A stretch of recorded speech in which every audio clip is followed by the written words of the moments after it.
The next time you're out to eat at a restaurant, remember all the tired, sweaty, fed up, spiteful, underpaid and underappreciated chefs, sous chefs, line cooks, prep cooks, food runners, waiters and waitresses it took to prepare the meal you're about to eat. Bon appetit! When people don't tip, it's annoying as hell. So, how was everything? Everything was great, thank you very much. Can I get you anything else? No, just the bill, and that was awesome service. So, how was everything? Everything was great, thank you. You're welcome. Can I get you anything else? No, just the bill. Okay.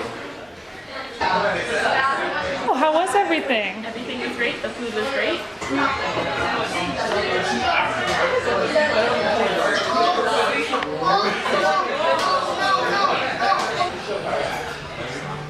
Hi, so how was everything? Everything was perfect. Service was really great. I really appreciate it. Oh, Thank you. fantastic. You're welcome. Awesome. Can I get you anything else today? No, I'm good. Just the bill. Thank you. Okay.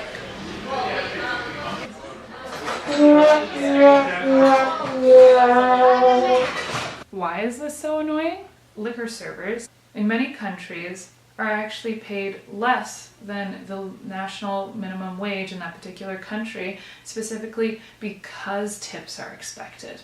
Along with receiving less than minimum wage, there's also something called tip out. Your server's not the only one who has a hand in bringing your food to your table. There are support staff. The server has to pay a little bit of their sales to these support staff. But let's say the server has to tip out the staff 4%, which gives us $2, which is 4% of the $50 tab. So during this hypothetical scenario, the server has to pay $2 to its support staff for their contribution to the patron's dining experience. And guess what? Minimum wage isn't regulated worldwide, and neither is tipping. So how is anyone possibly supposed to be able to keep track of where tipping is acceptable and where it's not? In the countries that I'm coloring red, tips are not generally accepted or it's just plain rude. Yellow countries are where it's uncertain or there are different customs depending on different situations. Green countries accept tips from anywhere from 2 to 20%. Well, you get the idea. If minimum wage is regulated and enforced, regardless of the work, tipping wouldn't be necessary. Lots and lots of tips. The original point of tipping was to compensate servants for their horrible wages. And that's still the case. Shut the front door! So there is in fact an organization that does outline this under the UN.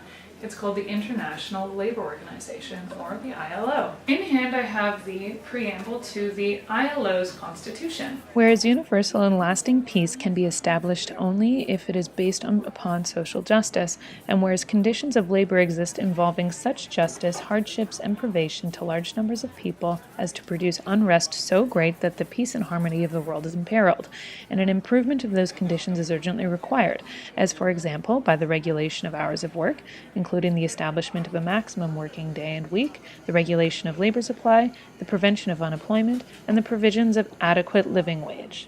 Adequate, satisfactory or acceptable in quality or quantity. The ILO has collected statistics from 47 countries, and this has revealed that roughly 34 million people are employed in the hotel and restaurant industry.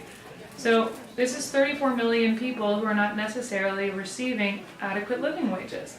How is this even legal? I also want to point out that this 34 million people are actually concentrated in only 47 of the world's countries, which leaves 149 more countries that haven't been surveyed with people working in the service industry. Despite the fact that these statistics don't really add up with the ILO's mission, they do reiterate on several occasions that they are making a consolidated effort to improve this. The International Labour Organization's declaration concerning the aims and purposes of its constitution states that the ILO has the solemn obligation to further among the nations of the world programs which will achieve policies in regards to wages and earnings, hours, and other conditions of work calculated to ensure a just share of the fruits of progress to all, and a minimum living wage to all employed in need of such protection.